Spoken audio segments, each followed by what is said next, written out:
Hello, everybody. Just whilst people are joining the webinar, I just want to remind you that this is one of the lectures organised by the Friends of the British School at Athens in support of BSA itself.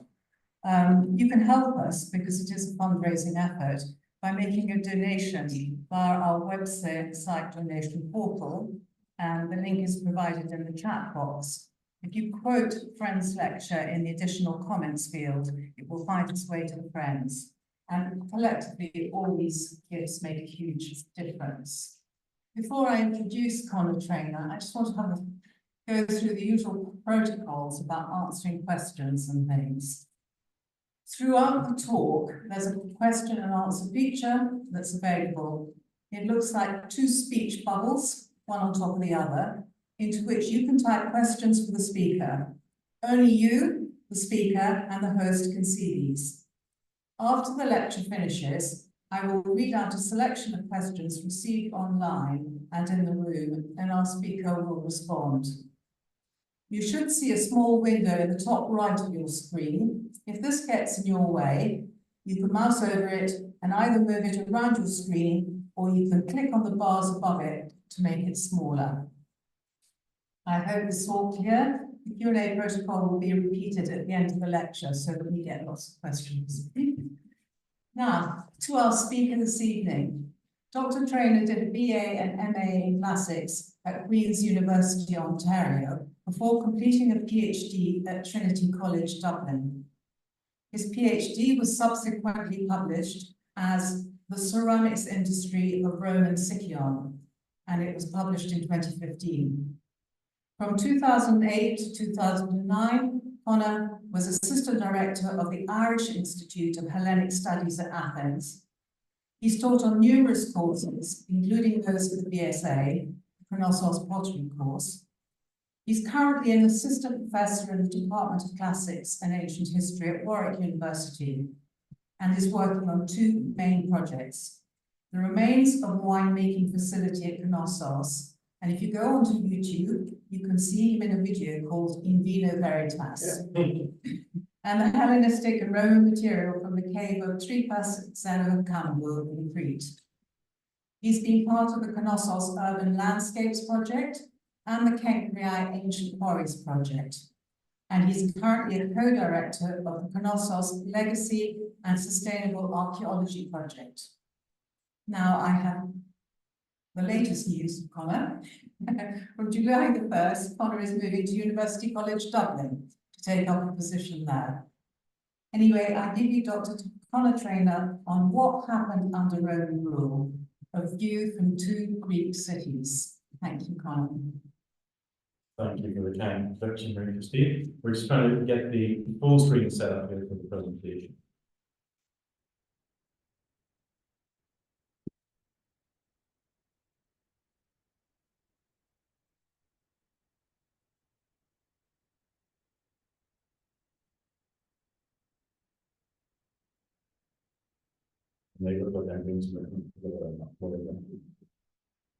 Anyway, thank you very much for the invitation to be here. I'm very excited to be able to present this public lecture at the BSA. I have a very long history in relation to the BSA, from teaching courses to working in the Fitch and working on BSA research projects. And the institution has helped me enormously, not only just in terms of support, logistical support, financial support, and it's really without the British School, I don't think any of this research could have happened.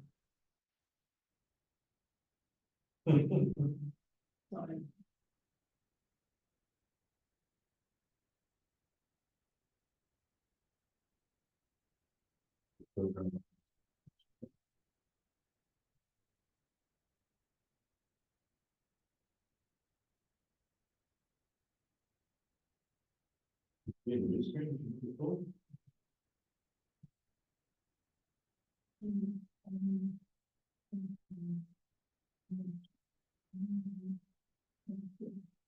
That's okay. That's fine.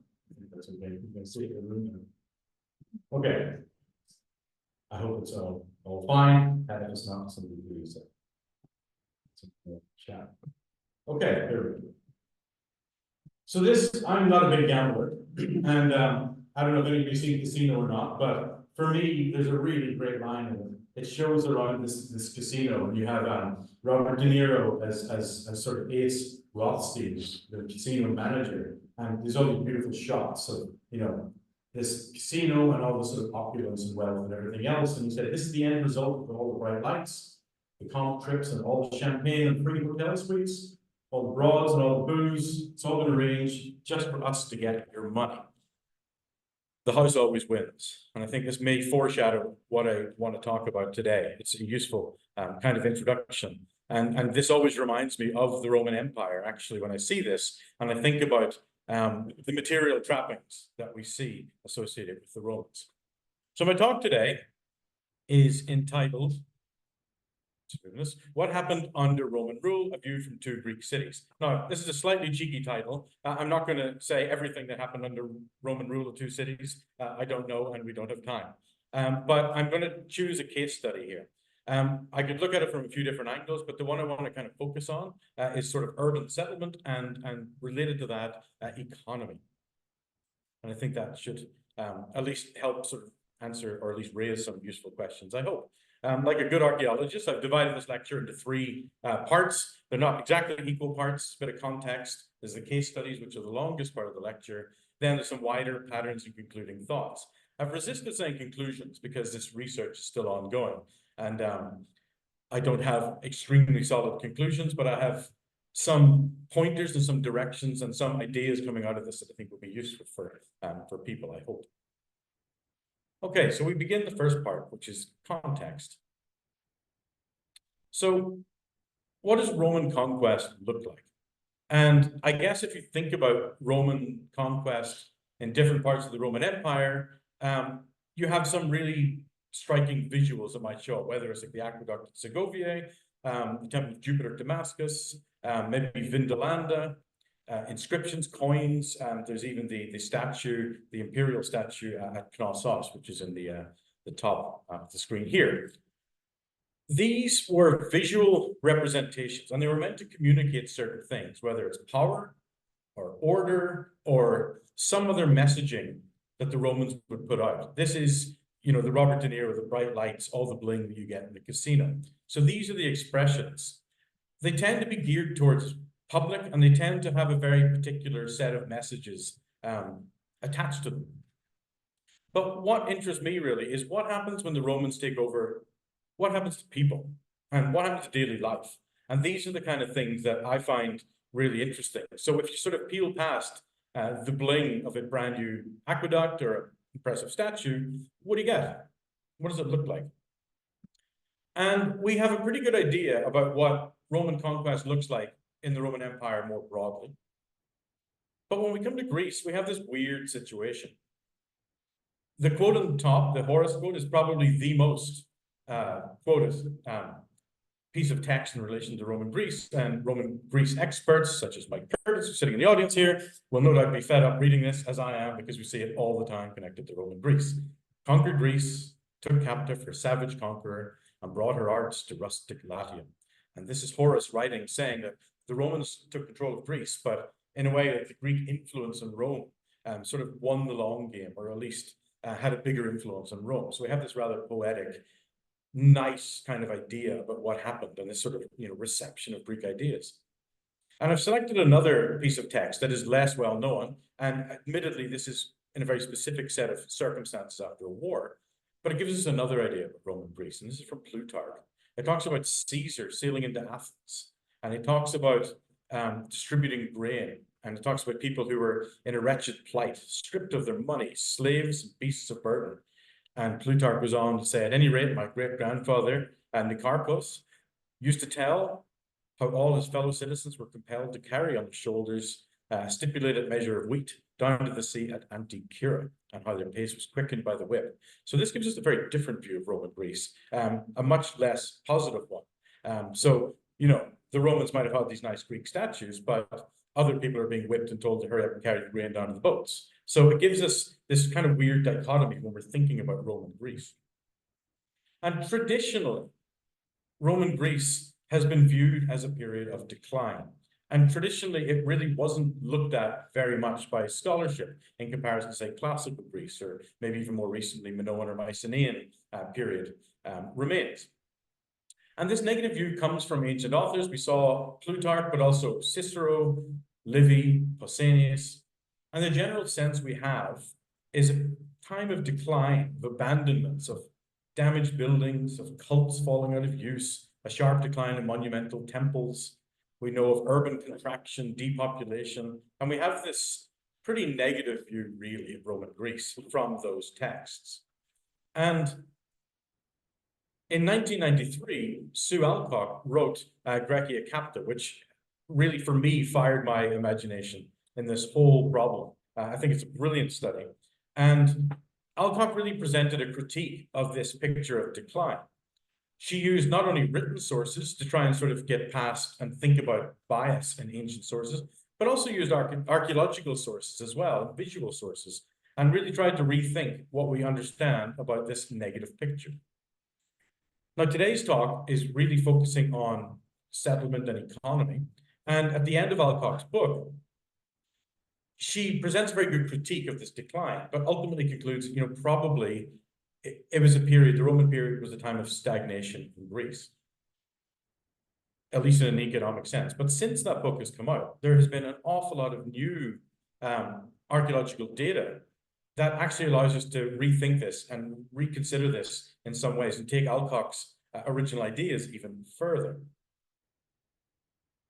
And so the key question here today that I want to kind of think about is, did Greek cities decline economically under Roman rule? We get this account from literature. For a long time, it seems to sort of show archaeologically that we have this decline, but it's something to kind of think about. And this is part of a huge set of questions related to the ancient economy. It's one of my main research interests. And I mean, ancient economy is such a massive field. There's debates about the nature of the ancient economy. Was there even an economy as we can understand it?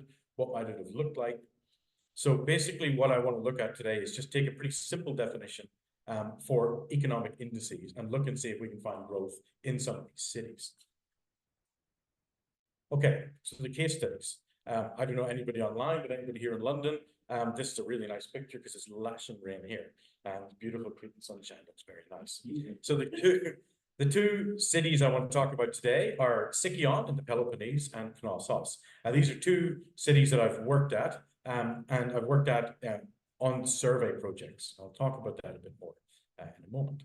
So why do these two cities matter today to us? Well, the historical relevance here. Both Sikyon and Knossos were pretty typical cities in the kind of later Hellenistic, early Roman period. So I'm defining this quite loosely as the 2nd century BC, 1st century AD. The dates for the Hellenistic and Roman periods kind of slide depending on which region you're in. So I'm trying to keep this fairly broad for the purposes of this discussion. So they were pretty large, but pretty typical cities. They're not like an Alexandria or an Ephesus or something like that. Each city came under Roman control through very different circumstances. And we'll see that shortly. They came under Roman control 79 years apart, and they ended up in 2 different Roman provinces. So they're quite different case studies, different provinces, different time, and different political circumstances. So let's see what we can look at and understand when we start to look at these cities. But first, archaeological survey. So most of my data, not all of it, but most of my data comes from archaeological survey that I'm going to talk about today. And survey, undoubtedly, many of you will know what this is. Some of you may not, so just bear with me while I explain this very briefly. Archaeological survey is a collection strategy, and it explores the surfaces of landscapes. And it should be diachronic, so it should cover all periods of history encountered. And generally, a survey would be based around maybe natural features, toe or a valley in the case of today's examples.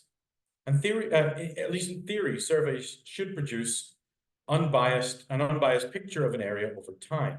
And surveys are useful for exploring long-term patterns. So what you do very basically in a survey, for anybody who doesn't know, you walk along the surface of a landscape and you record and or collect ancient artifacts. And those ancient artifacts, which tend to be mostly pottery or tile, but you get other things as well for sure, allow you to reconstruct what was happening at different time periods in a city or in an area. I often think of survey like a telescope and excavation like a microscope. Excavation gives you a really detailed picture of a really small area.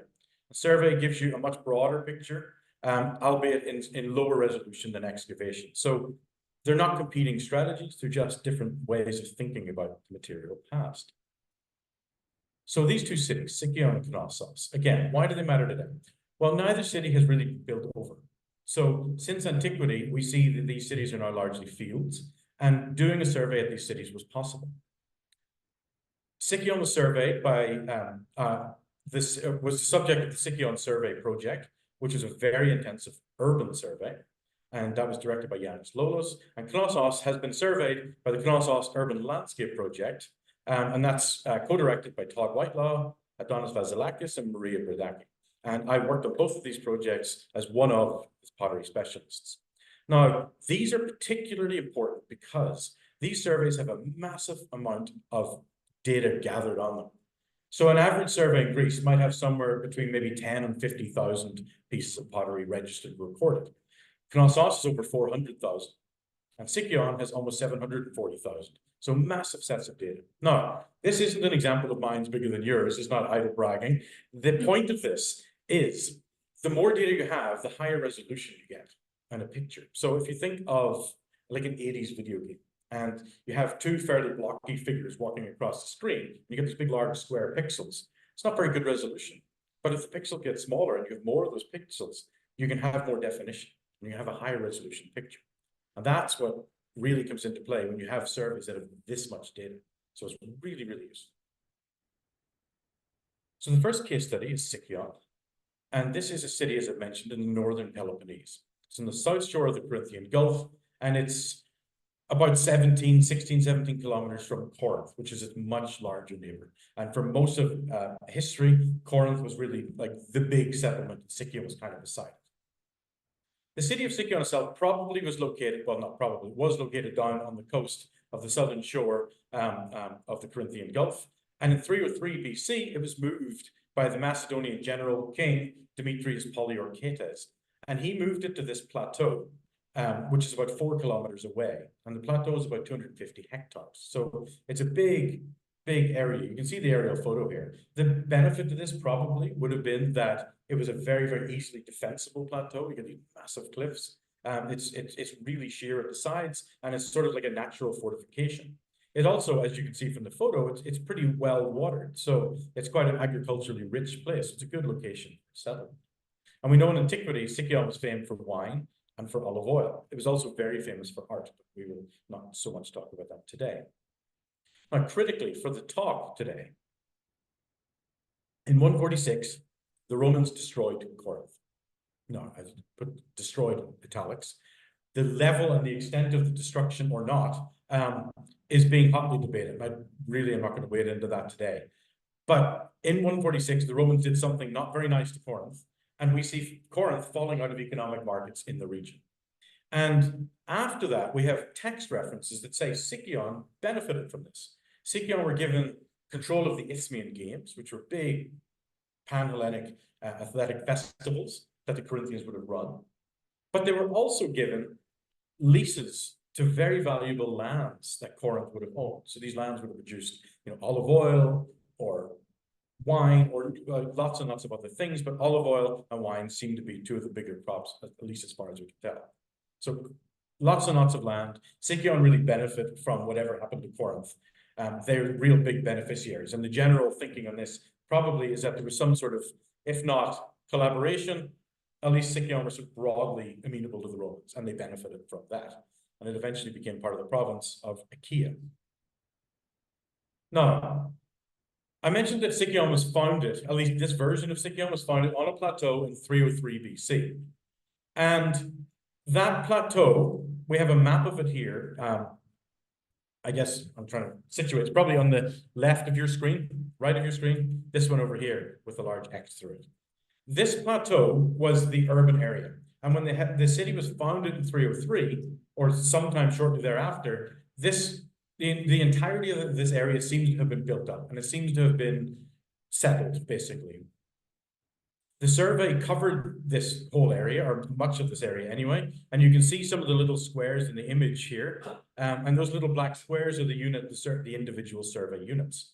It wasn't possible to survey the village because the modern village of Vasilico or ancient Sikyon is built over, you can't survey that.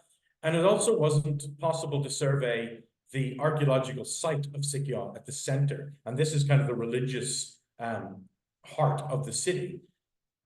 Since the survey, Yanis Lolos has been excavating there and has some really, really interesting results about stoa, pottery kilns, all kinds of things. So just if you're interested, it's worth following up those publications. Now, Hellenistic period, Sikyon seemed to extend across the entire plateau. Sometime in the early Roman period, so sometime in the 2nd century BC, it seems that a chunk of Sikyon fell out of use, or at least was repurposed. And we have this area that I put the not so subtle red X on, and you can see sort of the long sort of red rectangle in the photograph. And that's the area that fell out of use. Don't really know why, but it seems to have just dropped out. Maybe it was repurposed agriculturally, we don't know. But there's an urban contraction, which is kind of interesting because we have ancient written accounts to talk about this. Now, during the survey, one of the things that our major data set really was pottery. And the pottery at the Sikyon survey was studied by Peter Stone, Elliot Zavella, Matt Mayer, and myself. And I was particularly interested in ceramic fabrics and ceramic production. And it turns out that the majority of pottery used at Sikyon was produced at Sikyon. So, and the major period of production of pottery at Sikyon seems to be about mid-2nd century BC to about 3rd AD. It kind of extends beyond that, but those are that's the main time period that we were able to establish. And there doesn't seem to be much pottery production before the middle of the 2nd century BC. So this is all kind of interesting.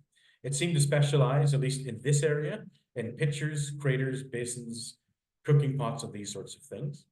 But the major product from this particular part of the production was an amphora that we've called the Sikyonian A amphora. We'll look at that shortly.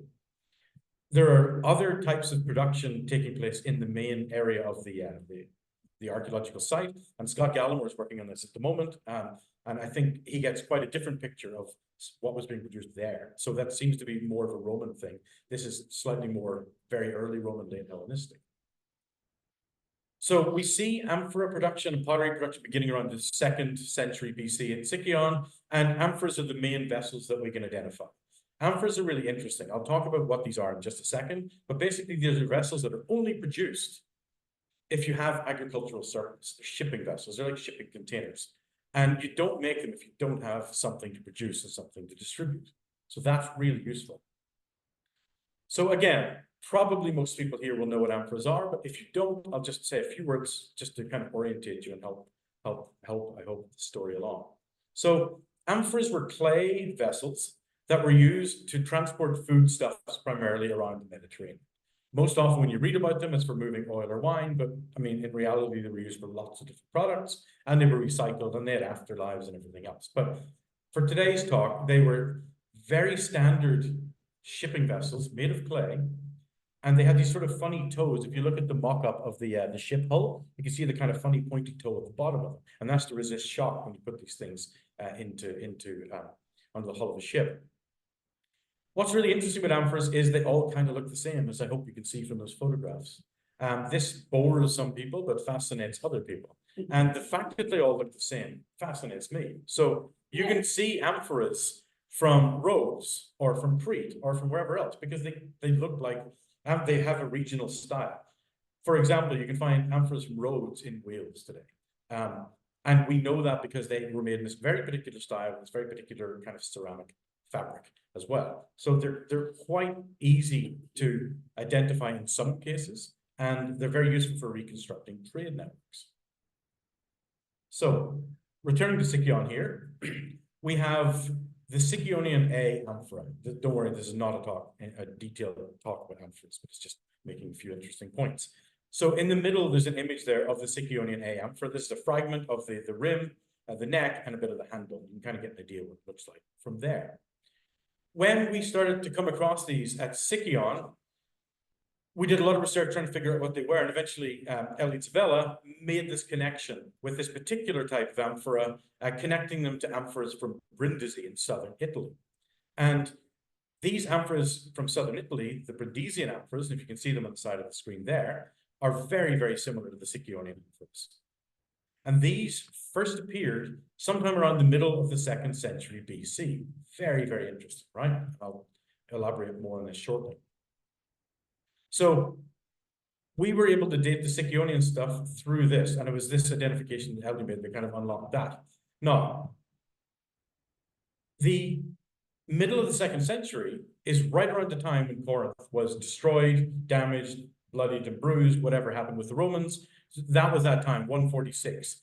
And so when you start to see amphoras being produced in areas when the major market leader, Corinth, is somehow knocked out, you can start to see a trickle-out effect of different types of production at different sites. So this happened at Brindisi, and one of the theories here by Virginia Grace, sort of the legendary amphora scholar, suggested that these may have been Corinthian workers, maybe even enslaved people from Corinth, after Corinth was destroyed, being moved to Brindisi to make these amphoras at Brindisi in southern Italy. It's the closest point of Italy to where we're talking about. Now, we have a date and we have some thoughts on it, but this is where it gets even more interesting. What was being transported in these amphoras? Well, at Sikyon, we don't have any full amphoras. It's a surface survey, but we can look at parallel examples. So the examples from Brindisi, and we even see a predecessor, the Corinthian A prime amphora. And this is an amphora from Corinth. It's a Hellenistic form of amphora. It disappears from production around about the middle of the 2nd century, as far as I know. And that was an oil amphora. It was used for transporting olive oil. And Virginia Grace again connects this with the predecessor of the forms of Brindisi, the Brindisian amphora. Now, if the Brindisian amphora and the Sikyonian one are so similar, I think we can extend that theory.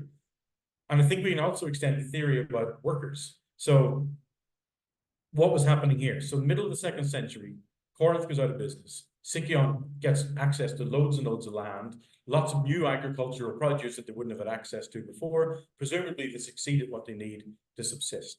So olive oil was one of these big products that they would likely have had access to. They need to ship this because they're not going to use all that olive oil. How do they ship it? They need amphoras. They don't make amphoras at Sikyon. What do? Well, Corinth has a whole bunch of amphora makers who are suddenly unemployed. So either they're brought there by force or they move to Sikyon to work. And this is at least my theory, that there were there were Corinthian workers at Sikyon trying to meet the needs of the Sikyonians to fulfill, to package these amphoras to distribute this olive oil. This is something that Peter Stone and I have discussed in our publication, Winners and Losers, Roman Imperialism. So it's quite nice when you can see that kind of thing start to come together. Now, we shift to the second case study. This is Knossos. That picture looks even nicer than the nice weather here at the moment. Knossos is located in central Crete. It's along the north coast, and it's about 5 kilometers south of the island capital, Heraklion. It's undoubtedly best known for its spectacular Minoan remains. But it was a city for much of antiquity, starting right back with settlement in Neolithic times, running right the way through to late Roman times. And I've been working at Knossos now since 12 years, I think, coming up to 12 years. And I've been working on archaic through late Roman pottery at this site. So during the late Hellenistic period, Knossos was one of the largest, if not the largest, state on the island of Crete. And we have this account where the Romans tried to invade Crete in 72 under Antonius. The invasion, we're told, was repulsed by the Cretans, and the main leader behind the resistance was a guy called Asthenes from Knossos. Right? Interesting historical connection here. Now, the Romans are not one to let bygones be bygones, so they were going to come back. And in 69 through 67, they came back with Metellus. And they really, this time, were not messing about. And they took control of Crete using 3 legions and a 3-year campaign. When the Romans took control of Crete, Knossos had been this sort of center of resistance, and we have this impression that Knossos really declined.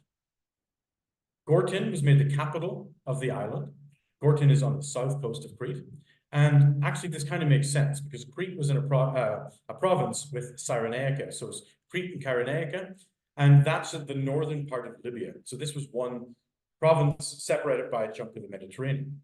And actually, it makes a lot of sense having a capital looking across to the other part of the province. So they did that, but there's also some questions about, was this some sort of bonus for Gorton not resisting the Romans in the way maybe that the Cnossians did? Not entirely clear. But at any rate, we see Knossos playing second fiddle, at least at this point. Then, sometime around 27 BC, it's another contentious issue, there's a Roman colony founded at Knossos, and this was founded by Augustus for veterans of his from Capua, which is an area of Campania, kind of around, not too far from Naples. And this colony then was put into Knossos. The nature and the workings of this are very much debated as well, but we see this leading state, now not the capital, now having a colony on it. So again, it conveys an impression that good things are not happening at Knossos under Roman rule. Now, these are maps of the Knossos Valley, and they're topographic maps. And I promise I will describe these and they make some sense to you, I hope. So we have a map of the Hellenistic settlement of Knossos and a map of the early Roman settlement of Knossos. These maps were very kindly provided by Todd Whitelaw, who's looked at all of this pottery. And if you see in both maps, it's sort of blue. That blue represents concentrations of individual potsherds, so fragments of pottery. There are thousands and thousands and thousands of these. And this builds it up. And this gives us kind of the idea of the urban footprint. So if you look at the Hellenistic map, you can see that the blue is more dense and larger than it is on the early Roman side, right? Okay. This is quite interesting. We see Knossos reaches peak size, bigger than the Minoan settlement, in the maybe late classical Hellenistic period. So somewhere around about 120 odd hectares, we think. Then by the early Roman period, so this is after 67, we see a decline in size, and it goes down to about 70 hectares. And that contraction is particularly pronounced in the southern part of the city. You can see those blue dots kind of getting lighter in that circled area. And this begins a long process of nucleation. The settlement gets smaller and moves to the north over the next few centuries. But this, I think, probably happened sometime around about the third quarter of the 1st century BC. Really not entirely clear what caused it or what happened, but it does seem to be quite pronounced. So we have a similar thing at Knossos and Sikyon, settlement contraction. Now, during the survey at Knossos, we have mapped amphora sherds. I say we, Todd Whitelaw has mapped amphora sherds here onto these maps. And if you look at these maps, you've got different views of the same thing. There were 3 major concentrations of amphora sherds. I've got them on the photograph and I've got them on the map. The black on the map over the blue just is meant to highlight the actual amphora remains. So you have 3 main clusters. The one at the top is in the north, the one at the bottom is in the south, and the one in the middle, we'll just leave that for now. That's just a mixed deposit. The one at the top is super interesting. So at the north of the city, that's the closest point to the port where modern-day Heraclio is, and the ancient port of Knossos likely would have been. Those northern amphoras are all important. So they're all coming into the city. And so what I think is happening here is these amphoras are coming into the city from around the Mediterranean, the Aegean, and they're being, whatever goods are in them are being decanted for sale or for distribution, at least throughout the city. That's really, really interesting. So it looks like maybe some kind of a market area. And this reminds me of like the Emporium in Rome near Monte Testaccio. It's a much smaller version, maybe some kind of a similar phenomenon. The one in the south is entirely local amphoras. This is also really interesting too, for very different reasons. The south of Knossos is located on roads which lead to the hinterlands. And this presumably was where the agricultural goods were being produced. Your wine, your olives, whatever else they were producing. And I think the southern one represents a packaging point. There's pottery production very close to here, but not exactly here. And I think that people were bringing resources into the city, packaging it in amphoras here, moving it through the city and bringing it to the sea to be distributed more widely. So it looks like a packaging point. And this is not just a crackpot theory I have. We have evidence for similar sorts of things happening as well in Cyrene, other part of the province of Crete and Cyrenaica. So this seems to be an established thing. Things may have been brought in, maybe in animal skins or something, to the edge of the city. So very, very cool. Now, we also have pottery kilns, and this is what I'm working on at the moment. This is where we're departing slightly from the survey. My current project, the Knossos Legacy and Sustainable Archaeology Project, which I co-direct with Amelia Otto and Joe Day, and is generously funded by the British School at Athens. Thank you very much. Takes place at Knossos. And what I'm looking at here are kilns. As if I hadn't seen enough pottery production at Sikyon, I've come to Knossos for more. We have a series of kilns. We have somewhere between maybe 3 or 4 kilns and maybe 7 or 8 kilns. And these seem to produce a variety of different types of pottery. But the ones that I'm looking at most closely are kilns that produced amphoras. And you can see in the top, the kiln there in the top, it looks almost like someone looking at tonsils or something. That's an amphora kiln from Knossos. It was excavated by Colin MacDonald. Now, the things that we're getting in these kilns, and there are a few of them, and these span late Hellenistic and early Roman periods. We get amphoras. We get maybe 2 or 3 different types of amphoras consistently produced in and around the same kilns. We get amphora stands. Now, if you look at the bottom of the screen, you can see those things. They're funny little kind of circular things. Remember I said earlier that amphoras have these pointy, spiky toes? Well, if you want to fill an amphora, you need a stand to put it in. So you can put the amphora in the stand, and then you can fill it up with your oil, your wine, or if you have something more exciting, away you go. So we have stands. Now, in addition to stands and amphoras, we also have large clay buckets and basins, lacanae, and we have hundreds, if not thousands, of fragments of beehives. So these are really interesting. This pattern repeats and repeats and repeats in these kilns. And Crete has a real tradition of producing sweet wine. And there's various ways to produce sweet wine, including like maybe modern day Amarone, where you sort of partially sun-dry the grapes. But a cheap way of doing it might be to plunk a bit of honey in there, speed up fermentation and sweeten your wine. And I'm wondering if this may have been happening here in Crete, where they were pulling a fast one of their customers. So it's such a repeated pattern. It's really, really interesting. And you know what? Okay, I have mapped from the survey different types of pottery production in the city. Now, this is slightly out of here, but the pattern still absolutely holds up. I've mapped these by functional categories: cooking, dining and table serving, etc.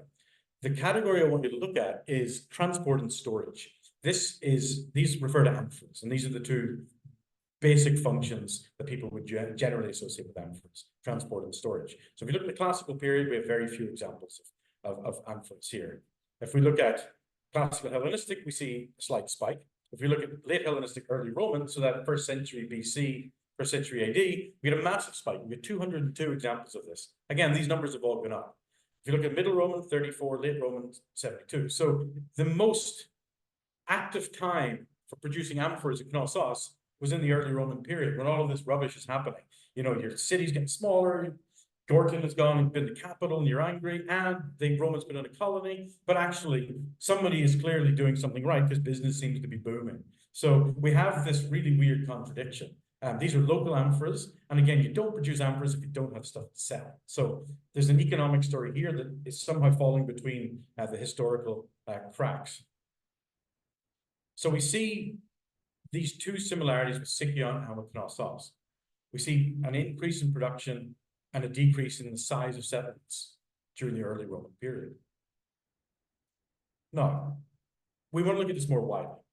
If we look at Sikyon during the Hellenistic period, so here we're kind of talking, you know, well, 303 down to about maybe, you know, the middle of the 2nd century, thereabouts. We see a city that's very much orientated toward the Aegean, with imports from sort of Corinth, Paros, Rhodes, etc. Maybe in the early 2nd century, maybe some imports from Apulia. But when the Romans take over, we see a very wide variety of imports coming in. We see amphoras and we see fine pottery coming in, like your fine china that you would dine off, coming in from multiple sites in Italy, from around the Aegean as well. And we also see exports. We see Sikyonian pottery exported to Rome, I think Castel San Angelo, possibly Brindisi, I'm not sure. I haven't seen the fabric, so I'm treat that one with a lot of caution. Thessaloniki, Gerald Finkelstein has spotted some of this in Maresha, in inland Israel, and Dimitris Grigoropoulos has spotted some of this from the assemblages from Myos Hormos on the Red Sea port of Egypt. So we can see the city becoming more connected as the Romans take over. And we see a really similar thing happening here at Knossos too. We see the Hellenistic period of Knossos. We see imported fine pottery and amphoras. And these tend to be coming from the Aegean region. But by the early Roman period, we see imports coming from the Aegean region, but also various sites around Italy or various regions around Italy, also from the Eastern Mediterranean, Cilicia, Cyprus. So we start to see wider networks opening up, which is really interesting. We see Roman Cnossian exports in Capua, likely in Rome. There are some discussion about Cnossian exports to Cyrene, but again, like with the Brindisi connection at Sikyon, I would be very, very cautious about this without actually seeing the material in person. In both cities, we see trade networks opening up during this period. Now, moving away from Sikyon and Knossos specifically, to think more regionally. During this time, the Corinthian Gulf becomes a very active area. And this is one of the main sort of conduits coming from Italy into mainland or peninsular Greece. We see Corinth being refounded in 44. We see Patras, and these settlements really start to grow and become really quite active. So that really seems to be a close connection with Greece and with Italy at this time. In southern Crete, during the early and even slightly later periods of Roman history, we also see a real increase in pottery production, specifically amphora production here as well. We have sites like Keratakambos, Tsutsuros, and they are pretty random locations really, but they're down on the southern coast, and they seem to be producing quite a lot of amphoras at these sites. And one of the interpretations here is that grain shipments coming out of Egypt, out of Alexandria, and going to peninsular Italy may have been stopping off along the southern Cretan coast and adding wine to their shipments. And this has been studied by Maren Goulerat in her work on wine amphoras of Crete. The picture that I get from both regions is that with the Roman conquest, the Roman takeover of Greece, these states in Greece have access to wider and more stable exchange networks generally. So Greece was always doing things, but they were doing them on a relatively small scale, I think. When the Romans take over, they do them on a larger scale, but perhaps within the grand context of the Roman Empire, it's not really particularly noticeable. So your Roman-focused written sources aren't going to say, oh my God, Greece makes lots of amphoras, when southern Baetica or northern Africa make an awful lot more amphoras. So I think maybe this is where the source issues come in, the writing can come in. And this kind of makes sense. And this is really important for me because thinking about increases in economic activity in Greece makes Greece way less weird. We see this in Baetica, in Cyrene, in Sicily, in Egypt, in lots of places around the Roman Empire. We see economic things happening. We see production happening. We see trade starting to happen. And the idea that Greece is somehow sort of stagnant or maybe backward or declining is such an odd outlier. And I think that really needs to be questioned. And I think this kind of data from these two cities at least allows us to think about that. But more widely, the Roman period is the time in Greece where we know of the most pottery kilns. So the impression we have from all of the earlier periods is that during the Roman time we see most pottery production in Greece. The largest known kiln complex in Greece, at least to my knowledge, is at Platea Koutia in Athens. I think there may have been one in Kirkia, but I'm not sure if it's bigger or not. And this is of Roman date. Now, not all of these Roman kilns around Greece would have been producing amphoras. Many of these kilns haven't been studied. Many require further study. But we do see heightened ceramic production in Greece during the Roman period. We also see a huge amount of imported pottery coming in, fineware, your fine kind of china, nice cups, nice bowls, coming from Italy, coming from North Africa, coming from the Eastern Mediterranean and Eastern Aegean.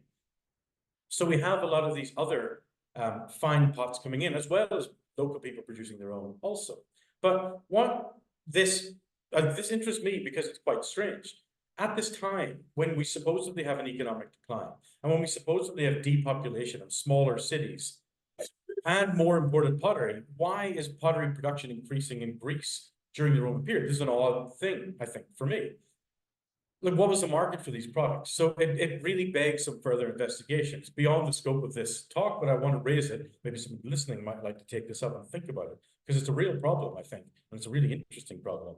Now, I've mapped the number of pottery kilns in Greece using data from Eleni Hasaki's 2002 PhD, which is a fantastic source if anybody's interested in this kind of research.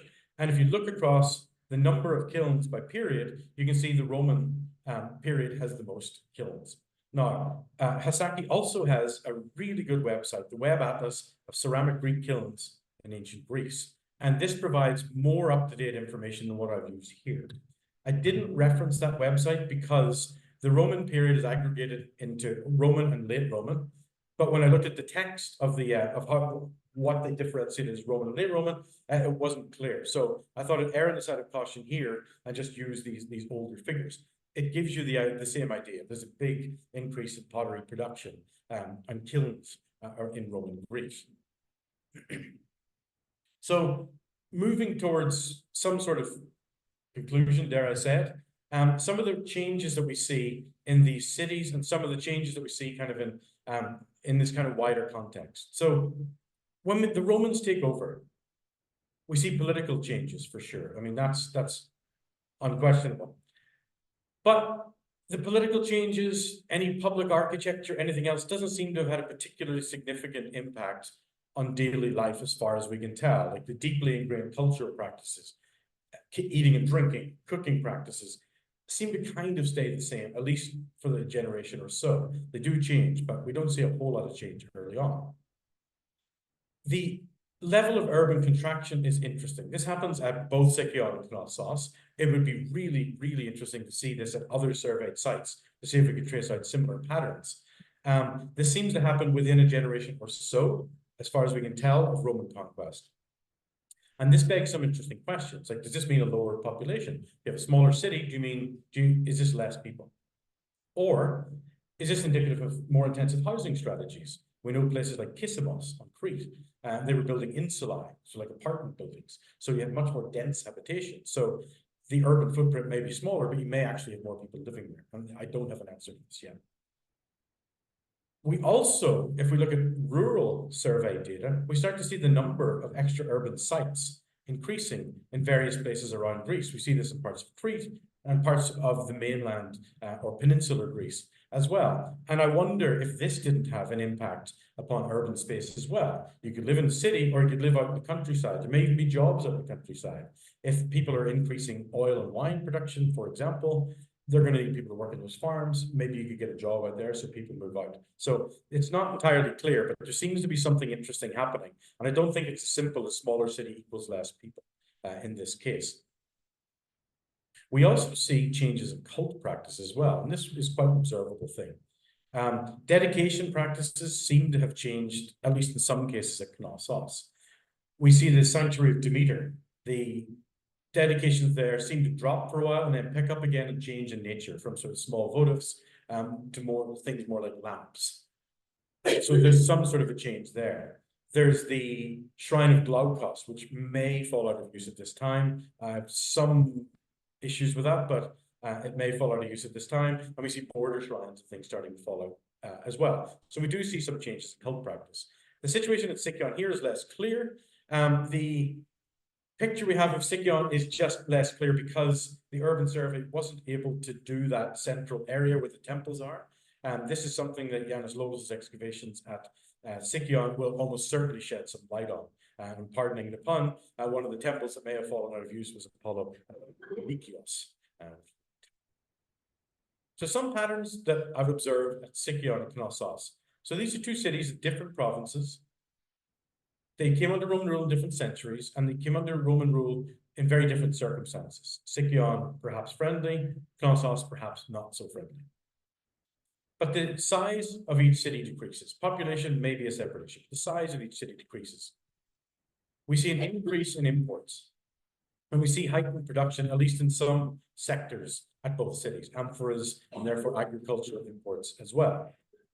And we see changes from earlier types of ceramic production also. So I think all of this to me, looks like the economic reorganization taking place in these cities. And I think for me, this indicates growth. It indicates some level of economic growth, at least in some sectors.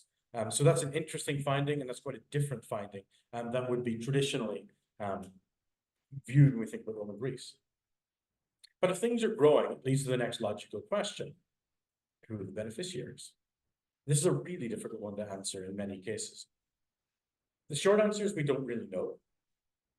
At Sikyon, we have references to Cicero and Atticus' friend writing in letters. And Atticus had been complaining about debts which Sikyon owed and could not repay. And this was 61 and 59 BC. Then we have a reference in the Roman author Pliny, who says in 56 BC, Sikyon went bankrupt and was forced to sell his famous civic art collection to cover these debts. Now, this is really weird because Sikyon seems to go bankrupt and can't pay debts in the middle of the 1st century BC, exactly when the amphora industry seems to be booming. So what's going on? My guess at this is that there's some sort of private sector benefit. It may be people coming from Italy, it may be some wealthy locals, it may be some mercantile class, not entirely clear. But it seems that the private sector may have been doing something, and the civic sector, if we can differentiate that even, may have been doing something else. It's kind of as close as I can get for Sikyon. Now, Knossos, we know who was benefiting from this, at least to some degree. There's an amphora and an inscription and an amphora published by De Caro. And this amphora shows a Capua in southern Italy, exactly where this colony was from, Knossos. And on the amphora was written, wine which is owed to the Campanians, amphora number 472. And this seems to be a Knossian amphora. And if that's true, and I think it is, we have evidence that Knossos was paying some sort of a tithe, or some sort of a tribute to this colony. And they're measuring it out in these standard amphoras, saying, here's another one, here's another one. And we know from this inscription then that, you know, there's 472 at least. So that's quite interesting. Aside from colonists or colonial people, whoever they were or whatever that looked like exactly, it makes me wonder if there's some economic trickle down as well. I know this is very out of fashion these days, but trickle down. So if you're making amphoras, you know, surely some potters are going to start finding more work. Maybe logistics people or transporters might have more work.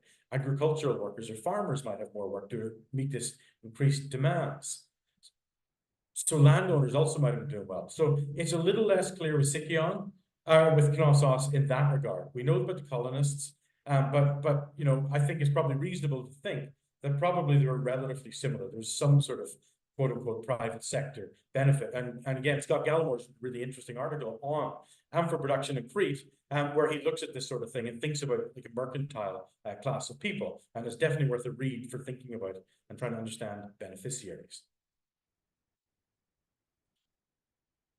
But finally, in all of this, to come full circle with my casino metaphor, the ultimate beneficiary role. So whatever happened, for all the trappings, for all the monumental architecture, beautiful sculptures, anything else, Rome was ultimately getting tax, was getting tribute, was getting whatever else for this. They were supplying things, but they were benefiting from it. And there's a nice line here in Tacitus's Annals, where he talks about Achaia and Macedonia complaining of their burdens in 15 AD.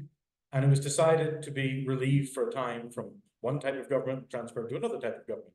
It doesn't say the Greek states were complaining about the taxes and the Romans went, I understand, taxes aren't very nice. Here, don't pay your taxes for a while. They just say, no, we're just going to move you around. You're paying taxes one way or another. So Rome is the ultimate beneficiary, I think, from all of this. But I think we can see economic growth. I think we can see it in these cities, at least in some sectors. And I think it would be really interesting to see if this could extend to other areas, to other cities, to coastal zones, to these sorts of things, to try and fill in this picture you have a little bit more. And that's all I want to say today. So thank you very much. Thanks for the invitation again. And thank you for everybody.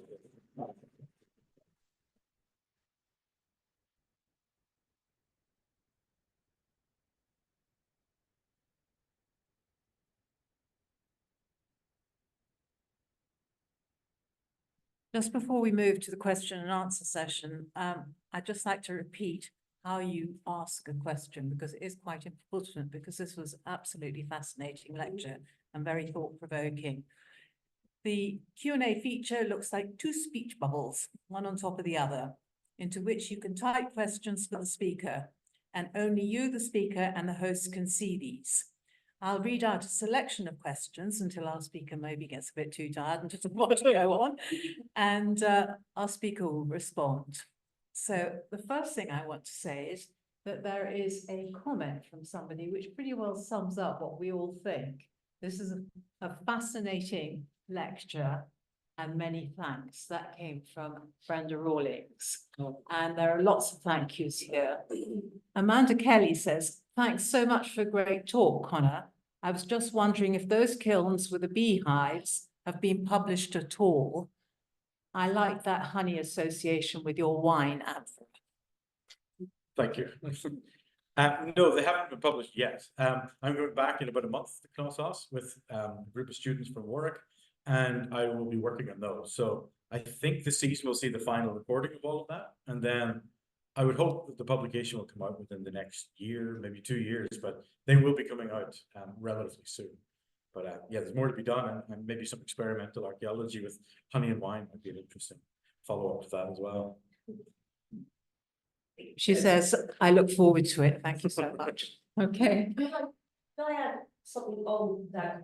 Please. Is there possibly at all the possibility that an alpha might have residue of wine and honey in it that you could some whatever? I haven't. Sorry. In case you haven't heard the question from the floor in the room, it is that, is it possible that amphora have residue which show that wine and honey was mixed together? In brief, yeah, that could be possible. I haven't seen any, and a lot of the material that I'm working with is stuff that's been excavated. I mean, the one I'm currently working with was excavated a year before I was born, and a lot of it was acid washed, so a lot of the stuff is out of it. But more modern excavations certainly could, yeah, certainly could. And I mean, there's acid residue as well, which kind of shows up. That's one way of looking at tartaric acid is usually an indicator for wine, but it's entirely theoretically possible. I mean, really brilliant to find some help with that. Yeah. Another question from the room. It's fascinating that you've been able to use these sherds of amphora to say something about the economic activity. There was something that seemed to have surprised you, and that is the build-up of the imported amphora as identified by factoring there elsewhere, bringing goods in, seemed to correspond with the period where Sikyon actually got into financial difficulties. Did I understand? You understood correctly. Yeah, exactly. And I just put forward to your possible thesis that maybe, although the imports were rising, that the exports weren't rising at the same rate, and that what you were seeing is balance of trade problem. That's very interesting. Yeah. Sorry, okay, the comment from the floor was that it's interesting that the increase in imported amphora is at the same time that there is a decline in the economic activity of the city. And the question is, could this actually be indicative of a trade of balance? A balance of trade problem between obviously the domestic economy and the outside economy. And yes, I mean, that's a fantastic point. And I agree. I mean, I think it could be as well. It's a very difficult one to answer. The exported, or what looks like the exported Sikyonian amphoras, I've either found in publications, once or twice I've seen, and other times have been people like Gerald Finkelstein or Dimitris Grigoropoulos emailing, saying, hey, what does this look like to you? So it's very, very interesting, but it's very hard to get a quantification of those. So it would be very difficult to actually quantify, but I mean, I like the idea a lot. Yeah, I think it stands a really good sense of it. Thank you. There's a comment here from Michael Stamatakis. He says one difference between Sikyon and Knossos / Gortys area is that in the two towns of Crete, there was extensive underground mining activity to produce building and decorative stone, gypsum in Knossos, and porous limestone and gypsum in Gortys, labyrinth quarries. I do not know if this economic benefit influenced their fate during Roman times. The quarries, not 100% sure. There are a lot of quarries at Sikyon as well. When we were actually working at Sikyon, we parked our car every day in this one spot. And Lida, Janislav's wife, at one point said she parked the car in the quarry. I had to say, which quarry? She said, the quarry you park in every day. So there are a lot of quarries at Sikyon. I don't often see them, but I mean, yeah, it's a difficult one to answer. I haven't looked at a lot of quarries really in a lot of resolution, except for the quarry at Cancri. I was working with Chris Haywood and Kathy Morgan, but it's sort of a different type of quarry. I think it's an interesting point. And there's a question from George Bananos. He wants to know if you have any information about pottery for burial. Yes, well, it sort of changes. We see burial assemblages with pottery looking like one thing during maybe the Hellenistic period or the classical period, maybe involving lekythoi, so like little oil flasks. This changes slightly as you get into sort of the later Hellenistic and early Roman, where that gets replaced by a similar type of oil vessel, but one called a fusiform unguentarium. And that sort of looks like, well, anyway, it's a small oil vessel. Then as the Roman period develops, at least at Knossos, that changes again. And we start to see like glass vials, so glass versions of these vessels showing up in tombs as well. As far as I know, the burial assemblages with that pottery become fairly simple. There's not an awful lot with them, but we do see a change from kind of lekythoi, and Crete has its own quite distinctive type of lekythos, into unguentaria, into glass vessels as well. And there's some really good examples, like the Topana tomb at Knossos, which seemed to have a full assemblage of several dozen really beautiful glass vessels and burial. Please. Can I ask you a quick technical, practical question about your archaeological surveys? There were graphs and plans you put up there done by one of your colleagues that showed frequency of shards. If I come across a complete amphora, there, fantastic. Yeah.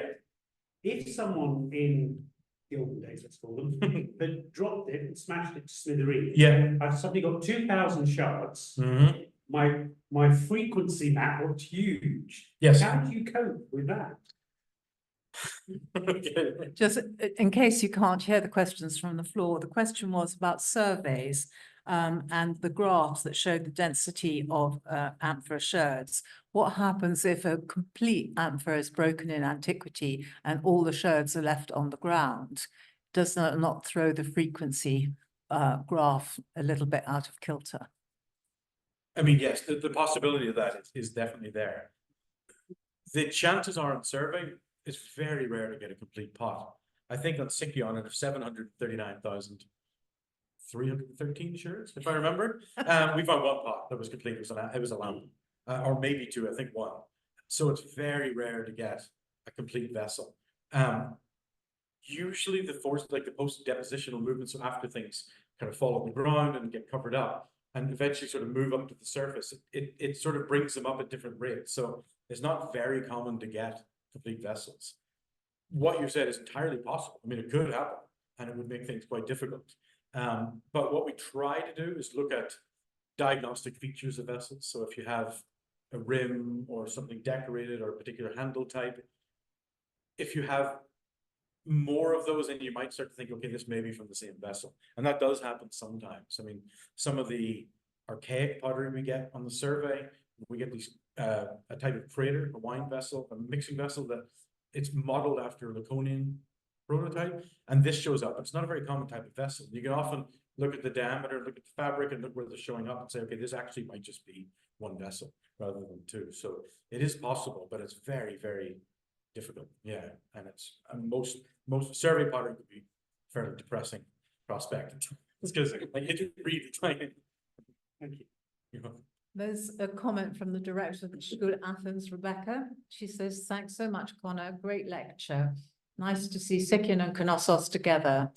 I think the idea of belonging to the Roman Empire, facilitating economic growth works very well. I also think that it works to have people moving to rural areas to focus on production, matching a rise in amphora production. Thank you, Conor.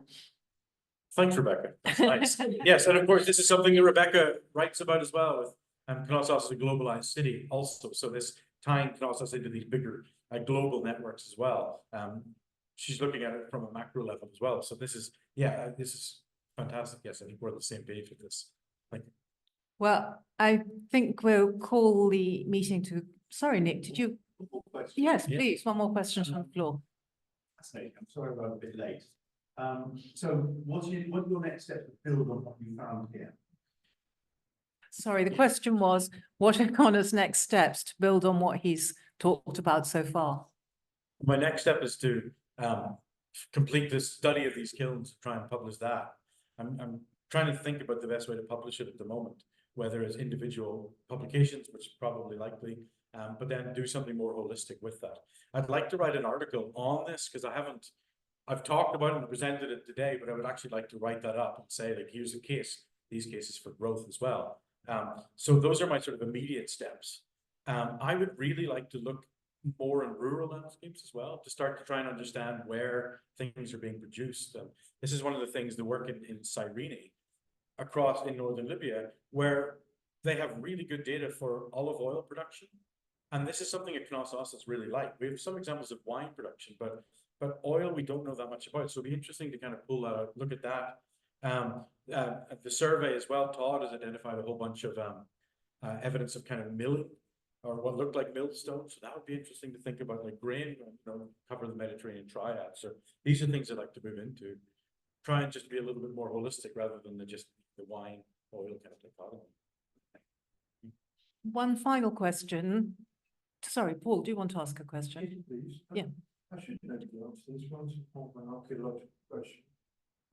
You went into some detail about the distribution of the amphora at the concentration points, the north and south. Yeah. What exactly was the role? These were used for transporting grain, as you said, all over the Mediterranean. What was the role of the humble, not so humble, pithos, which you haven't mentioned? Were they used purely for storage or were they used for transport as well? Okay, the question from the floor here is, Conor's talked about the distribution of amphora at the north and south points of the area in Knossos that he talked about. And the question is that he had not mentioned pithoi, and are pithoi used also for transport or merely for storage on site? Yeah, that's a great question and a very important Cretan question as well about pithoi. Okay, so pithoi on the survey are difficult because they're fragments, like most of the pots. So it's very hard to know if they're storage or if they've been just sort of dumped there or fallen. So it's a little bit difficult in that regard.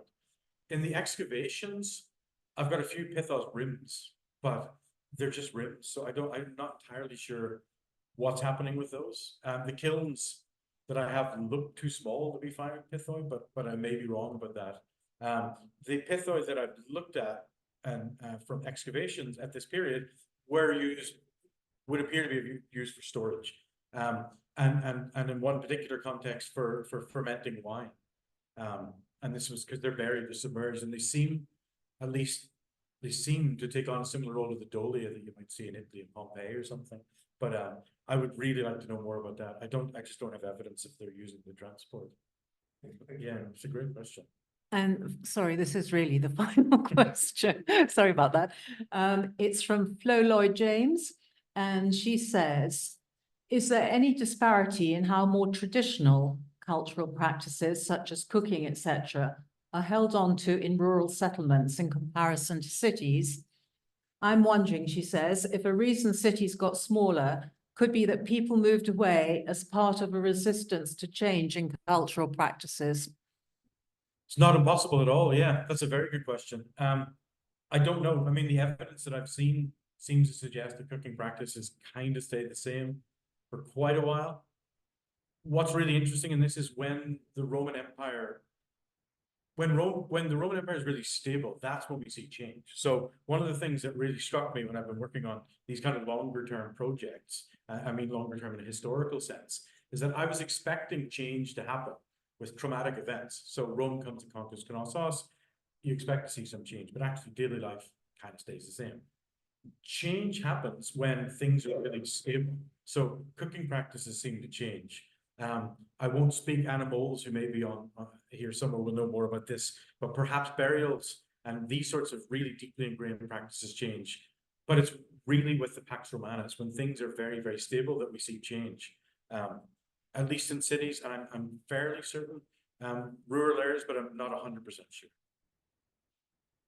Okay, well, this has been a truly fascinating lecture, and I think that we're going to have to ask Conor if he'll come back and talk to us about his kilns, because we want to know more. So, having said that, we will have to get him back from Dublin because he's moving to Dublin in July, and we all wish him all the best in his new post. And thank you so much for a fascinating lecture. Thanks.